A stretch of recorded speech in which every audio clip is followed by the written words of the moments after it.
आणि बुलेटिनची सुरुवात एका राजकीय बातमीने करतोय, ती म्हणजे महाराष्ट्रातील सगळ्यात जास्त चर्चेत येणारा विषय पुन्हा एकदा चर्चेत आला। ठाकरे बंधू एकत्र येणार का या प्रश्नावर पुन्हा चर्चा सुरू झाली आहे। उद्धव ठाकरे मनसे अध्यक्ष राज ठाकरे यांना फोन करण्यास तयार असल्याची माहिती मिळतेय। उद्धव ठाकरे यांनी खासगीत याबाबतचं वक्तव्य केलेलं आहे। दिवंगत शिवसेना प्रमुख बाळासाहेब ठाकरे यांच्या स्मारकासंदर्भात चर्चा करण्यासाठी उद्धव ठाकरे हे राज ठाकरे यांना फोन करण्यासाठी तयार आहेत आणि त्या संदर्भात जर वेळ आल्यास राज ठाकरे यांच्याशी ते स्वतः बोलतील असं उद्धव ठाकरे खासगीत म्हणालेले आहेत। बाळासाहेबांवरील चर्चेच्या निमित्तानं दोन्ही नेते आपसात बोलणार आहेत। असं असलं तरी राजकीय दृष्ट्या दोन्ही भाऊ एकत्र येणार का असा प्रश्न या निमित्तानं पुन्हा एकदा उपस्थित होतोय।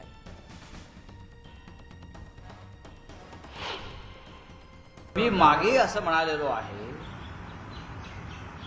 की ते दोघे भाऊ आहेत आणि दोन भाऊ एकमेकांना कधी भेटू शकतात, चर्चा करू शकतात। ह्याच्यामध्ये तिसऱ्या माणसाला पडण्याची गरज नाही। मी दोघांनाही ओळखतो, दोघांशी मध्ये तितकंच जिव्हाळ्याचं नातं आहे। पण जेव्हा हा राजकीय विषय येतो शिवसेना, तेव्हा मी पूर्णपणे मनापासून मी, माझं कुटुंब, माझे सगळे सहकारी आम्ही बाळासाहेब ठाकरे, उद्धव ठाकरे यांच्याबरोबर आहे आणि राहणार। तर स्वाभिमानी संघटनेच्या शिस्तपालन समितीच्या नोटिसीला रविकांत तुपकरांनी केराची टोपली दाखवली आहे। पुण्यात होत असलेल्या शिस्तपालन समितीच्या बैठकीला तुपकर गेलेच नाहीत। तुपकर आज माध्यमांशी संवाद साधून आपली भूमिका त्यांनी स्पष्ट केलेली असून स्वाभिमानी शेतकरी संघटने पक्षाचे नेते राजू शेट्टी यांच्यावर तुपकरांनी आरोप केले होते। त्यानंतर त्यांना नोटीस पाठवण्यात आली होती। संघटना ही कुणाची खासगी मालमत्ता नाही, तर संघटना कार्यकर्त्यांच्या ताकदीवर उभी राहिली असा पवित्रा तुपकरांनी घेतला होता।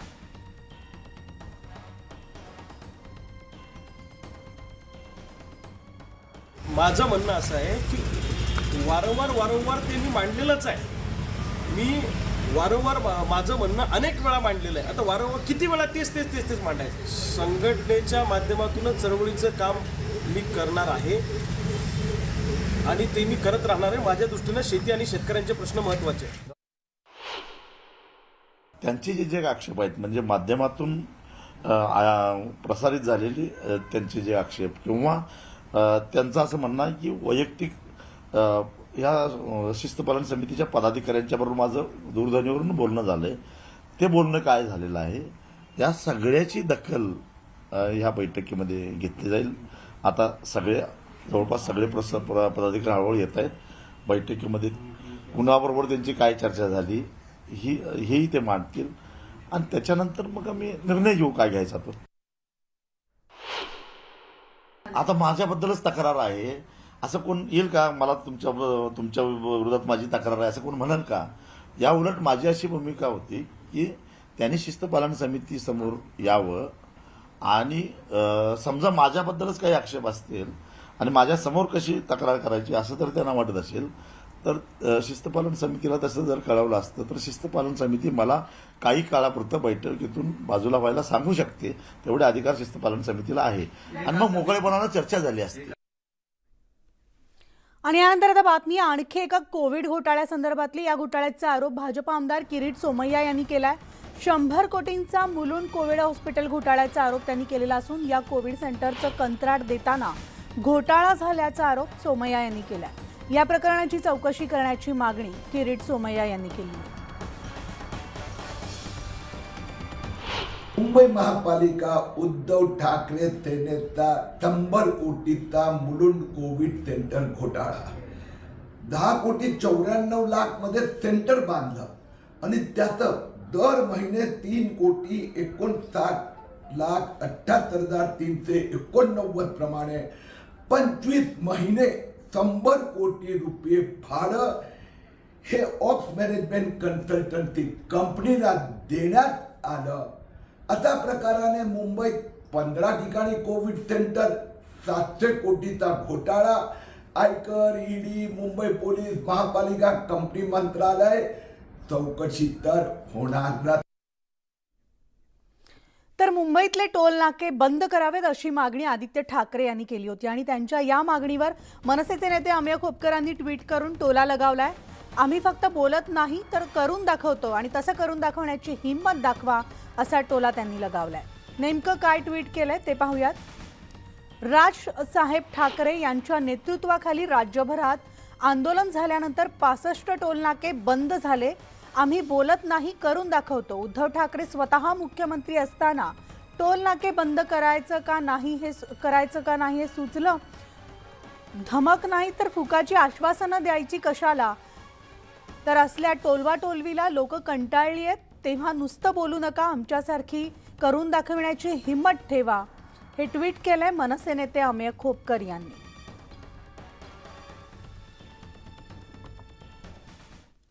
आणि यानंतर बातमी, मंत्रालयाला धमकीचा फोन आला. या संदर्भातली मुंबईतील मंत्रालय नियंत्रण कक्षाला धमकीचा फोन आल्याची माहिती समोर आली आहे. येत्या 1 ते 2 दिवसात अतिरेकी हल्ल्याची धमकी या फोनद्वारे देण्यात आली असून या फोन नंतर मुंबई पोलीस सतर्क झालेले आहेत.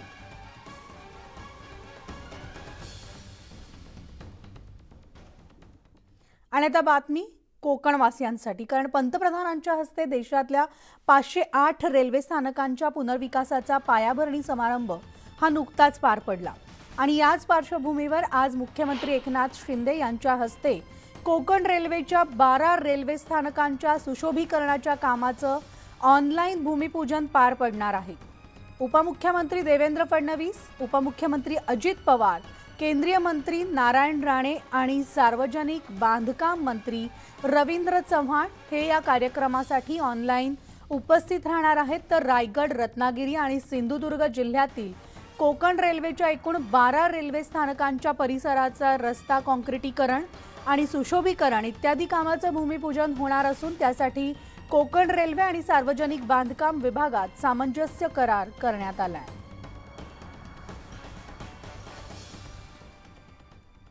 आणि आता बातमी सोलापूरची. दक्षिण सोलापूर तालुक्यामध्ये भाजपला मोठा फटका बसलाय. दक्षिण तालुक्यामधील 52 आजी-माजी सरपंचांनी हैदराबाद इथं जाऊन BRS पक्षात प्रवेश केलेला आहे. आणि यामध्ये दक्षिण सोलापूरमधील 38 गावांमधील विद्यमान सरपंच, 12 माजी सरपंच आणि 12 ग्रामपंचायत सदस्यांचा समावेश आहे. तर BRS पक्षाची शेतकऱ्यांप्रती असलेली ध्येय धोरणं सर्वत्र पोहोचवा आणि परिवर्तनासाठी तयारीला लागा असं आवाहन तेलंगणाचे मुख्यमंत्री चंद्रशेखर राव यांनी केलंय.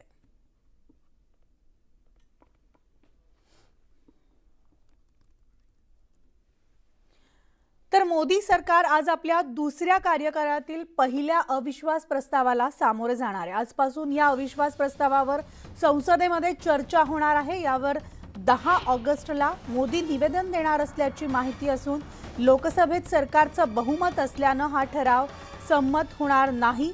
खासदारकी पुन्हा मिळाल्यानं या ठरावाच्या निमित्तानं राहुल गांधी पंतप्रधान नरेंद्र मोदींना घेरण्याची शक्यता आहे. आणि याआधी देखील अनेक भाषणांमध्ये राहुल गांधींनी मोदींना लक्ष्य केलं होतं. भारत जोडो यात्रेनंतर राहुल गांधींचा आत्मविश्वास वाढलेला आहे. तशातच आता सरकारला घेरण्याची नामी संधी राहुल गांधींकडे चालून आल्यानं संसदेमध्ये त्यांचं वेगळं रूप पाहायला मिळू शकतं.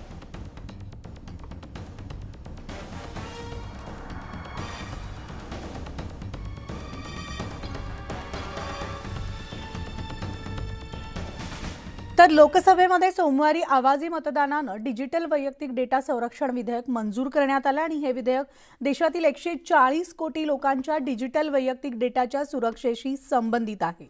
विरोधकांनी मांडलेल्या काही दुरुस्त्या आवाजी मतदानानं फेटाळण्यात आल्या. या विधेयकामध्ये व्यक्तींच्या डिजिटल डेटाचा गैरवापर किंवा संरक्षण करण्यात अयशस्वी झाल्याबद्दल संस्थांना 250 कोटी रुपयांपर्यंत दंडाची तरतूद आहे.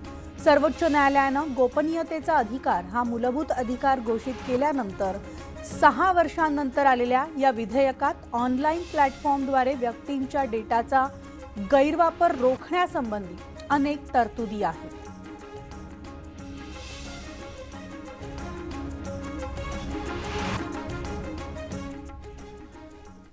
तसंच दिल्लीमध्ये आज महाराष्ट्रातील NDA खासदारांची पंतप्रधान नरेंद्र मोदी यांच्यासोबत बैठक होणार आहे.